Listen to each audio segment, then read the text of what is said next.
வணக்கம்.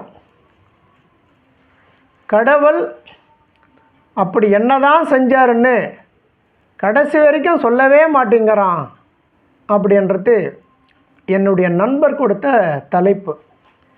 அவர் என்ன ஆதங்கப்படுறாருன்னா, தமிழ்நாட்டில் திருப்பதிக்கு போகிறான், சபரிமலைக்கு போகிறான், வேளாங்கண்ணிக்கு நடந்தே போகிறான், ஃப்ளைட்டை ஏறி ஹஜ்ஜுக்கு போகிறான்.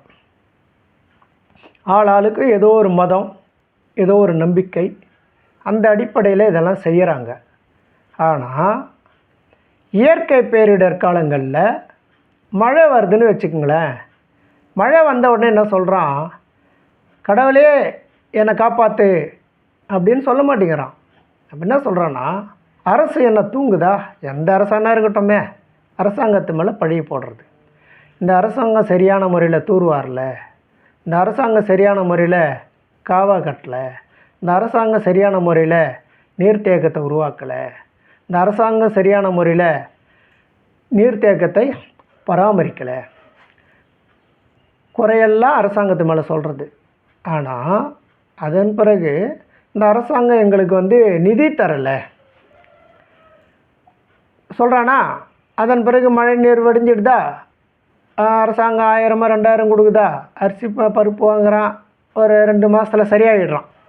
அதன் பிறகு பழையபடி திருப்பதி, வேளாங்கண்ணி, ஹஜ்ஜு, தனக்கு இஷ்ட தெய்வங்கள் பழையபடி. திரும்ப கொரோனா ஒன்று வந்துடுச்சு, அரசு ஊசி போடல, அரசு நிவாரணம் கொடுக்கல, அரசு. ஆக அவருடைய கேள்வி என்னென்னா இதுதான், ஒரு குழந்தை ஃபெயில் ஆகிடுச்சு, அப்போ என்ன பண்ணுவான்?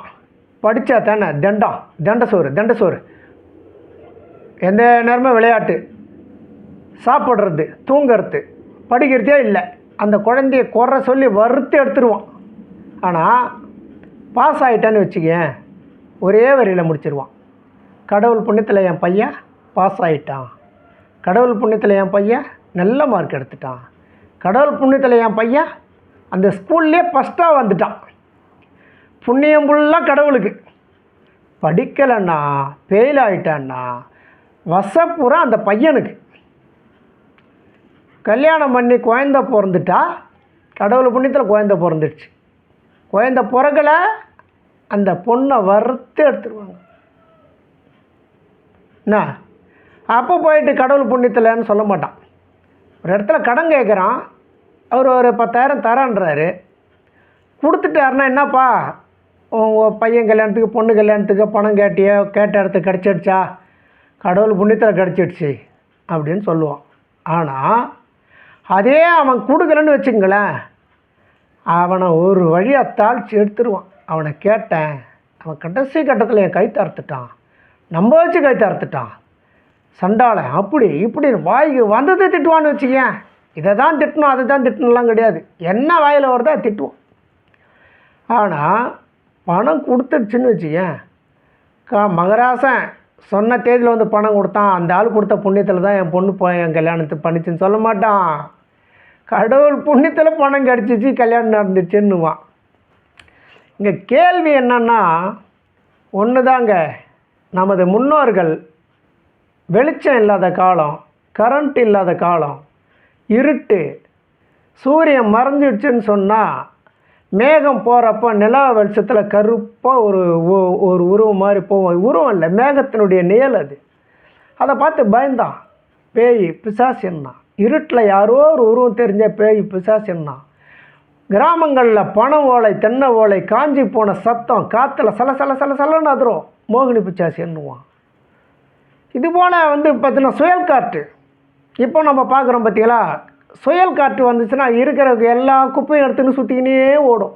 அதை என்ன சொல்லுவோம், பிச்சாசி வருது, பிச்சாசி 1 மணிக்கு வரனா, 1 மணிக்கெலாம் பெரும்பாலும் நல்ல வெயிலில் இந்த குப்பைங்கள்லாம் காஞ்சி போயிருக்கும். அந்த நேரத்துக்கு சுயல் காற்று ஒரு இடத்த சங்கமாகும்.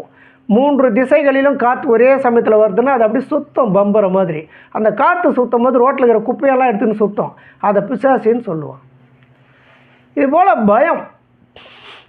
கமல்ஹாசன் ஒரு திரைப்படத்தில் சொல்லுவார் இல்லை, அதை கண்டா பதம், இதை கண்டா பயம், இதை கண்டா பயம்னு சொல்கிற மாதிரி காலையில் சூரியன் உதயமாகிவிட்டால் இறைவன், இருட்டாகிவிட்டால் கடவுள், மழை இடி இடித்தால் இடி ஒரு கடவுள், மின்னல் ஒரு கடவுள், தண்ணீர் ஒரு கடவுள், பூமி ஒரு கடவுள், ஆகாயம் ஒரு கடவுள், எதை நினச்சானா அது கடவுள்.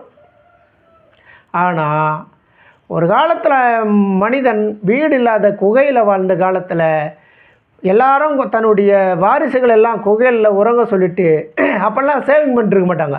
தாடி நீட்டாக வச்சுருப்பார், தலைமுடி குடிம்பு போட்டுக்கினே வாசலில் அரிவா கம்பு எதனா வச்சுன்னு வாசலில் உக்காந்துக்குவார். ஏன்னா சில விஷ ஜந்துக்கள் எதனா வந்து வேட்டையாடிடக்கூடாதுன்றதுனால வாசலில் உட்காந்துருப்பார். அவர் இறந்துட்டார்னா அவங்களுடைய பேரெல்லாம் களிமண்ணிலே அந்த மாதிரி சிலை செஞ்சு வச்சுருவாங்க. நம்மளுடைய தாத்தாடா இவர், நமக்காக காவல் காத்தவர் அப்படின்ட்டு. அதுக்கடுத்து இன்னொருத்தர் காவல் காப்பார். இது மாதிரி நம்ம முன்னோர்கள் வந்து என்ன பெண்களாக இருந்து பாதுகாத்தவங்கள தாயாகவும், ஆண்களாக இருந்து பாதுகாத்தவர்களை தெய்வம் முனீஸ்வரன், நம்ம தாத்தாவில் அப்படி வணங்கணும். நம்ம முன்னோர்களுடைய வழிபாடு, தன்னம்பிக்கை, அது ஒரு தைரியம் கொடுக்கறது. நம்ம வந்து இந்த கடவுளுக்கு இந்த சாப்பாடு பிடிக்கும், அந்த கடவுளுக்கு இந்த சாப்பாடு பிடிக்கும், இன்னொருத்தன் வந்து நீ கொடுத்தீங்கன்னா உனக்காக நான் ஜபம் பண்ணேன்னா அந்த கடவுள் கட்டுந்து உனக்கு நான் வாங்கி கொடுத்துருவேன், நீ பூஜை பண்ணனா நான் வாங்கி கொடுத்துருவேன், யாகம் பண்ண நான் வாங்கி கொடுத்துருவேன். நம்ம ஒரு நிமிஷம் யோசிக்கக்கூடாதா? யாகம் பண்ணி காசாக வாங்குறானா, கோயிலில் சிலை முன்னாடி ஆர்த்தி எடுக்கிறான், நம்ம முன்னாடி வந்து தட்டை தீட்டுறான், காசை போடுறான்றான். ஏன் அந்த கடவுள் காசு கொடுக்குற தெய்வமாக இருந்தால்? நம்ம நாட்டியம் பேசலை, அறிவியலை பேசுகிறோம். நமக்குன்னு ஒரு நம்பிக்கை இருக்குது, நமக்குன்னு தெய்வ பக்தி இருக்கணும். அதாவது பக்தி இல்லாமல் இந்த உலகம் இழங்க முடியாதுங்க. கடவுளும் ஒன்று இருக்குது, ஏதோ தப்பு செஞ்சால் நீ தண்டிப்ப அப்படிலாம் சொல்லி தான் மனிதன் ஒரு கட்டுப்பாட்டில் வச்சுருக்கிறான். இதேமாரி ஒருத்தன் ஒரு சிலர் தான் தவறு பண்ணுறான், அவன் சமூக விரோதி, அது அரசு பார்த்துக்கும். ஆனால் நாம் என்ன பண்ணணும்? நம்மளுடைய குலதெய்வம்னு சொல்லக்கூடிய நம்மளுடைய முன்னோர்கள், நம்ம தாத்தா பாட்டி தான் அம்மன். என்ன இளங்காளி அம்மன், அங்காள அம்மன், அந்த அம்மன் எல்லாமே நம்ம பாட்டிங்க தான். அவங்க முனீஸ்வரன், பெரிய ஆண்டவர், பால்முனி, இந்த முனி இதெல்லாம் சொல்கிறாங்களே, அவங்களாம் நம்ம தாத்தாக்கள். அவங்களாம் நம்மளுக்கு தைரியம் கொடுத்தவங்க. என்ன நம்ம மேலும் மேலும் அறிவு வளர்ந்து இந்த சமூகத்தில் பயணிக்கிறதுக்காக அவர்கள் தான் வந்து நமது கடவுள். என்ன நீங்கள் 1000 கடவுளை சொல்லுங்கள், அது பின்னால் போகலாம். தாய் சமூகம் இருக்குது, பொது உடைமை சமூகம் இருக்குது, நில உடைமை சமூகம் இருக்குது, முதலாளித்துவத்தில் நம்ம இப்போ இருக்கிறோம். இதுபோல் மனிதன் வந்து காலங்காலமாக ஏதே ஒன்றை தனக்கு அந்த பயத்தை காட்டியே இன்னொருவனுடைய உழைப்பை அவன் பிழைப்பு நடத்துகிறான். அதனால தான் நம்ம எல்லா கோயிலுக்கும் போகிறோம். காசு இருந்தால் போங்க, அது உங்கள் நம்பிக்கை. நீங்கள் எப்போ விடுபட்டு வரீங்களோ அப்போ நீங்கள் வாங்க, அதுவும் உங்கள் நம்பிக்கை. உங்கள் வீட்டிலேருந்து கும்பிடுங்க. உங்கள் கடவுள் உங்கள் வீட்டுக்குள்ளே வரமாட்டேன்றாரா? வீட்டில் படையல் போடுங்க, 10 வகை சாப்பாடை பண்ணுங்க, 6 சுவை உணவு வைங்க, இருக்கிற எல்லா பழத்தையும் வாங்கியாங்க. வீட்டில் அந்த நீ கும்பிட்ற கடவுளுக்கு பூ போடுங்க, சாமி கும்பிட்டு உங்கள் மனைவி மக்களோட சொந்த பந்தத்தோடு உட்காந்து சாப்பிடுங்க. ஒரு நாளைக்கு ஒரு வீட்டில் போய் பூஜை போடுங்க.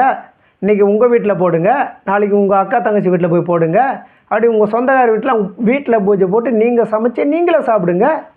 உங்கள் சாமிக்கு எதுக்கு இடைத்தரகர் அப்படின்னு சொன்னால், உங்கள் சாமியை நீங்களே நம்பலை, இன்னொரு இடைத்தரகர் வந்தால் தான் நம்ம சாமியை நம்மளுக்கு வரம் கொடுக்கும்னு நினைக்கிறீங்க. அதனால தான் என்னுடைய நண்பன் இந்த அளவுக்கு வேதனைப்படுறான்.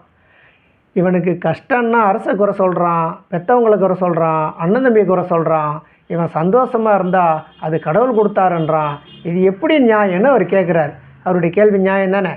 சிந்திப்போம், செயல்படுவோம். நன்றி.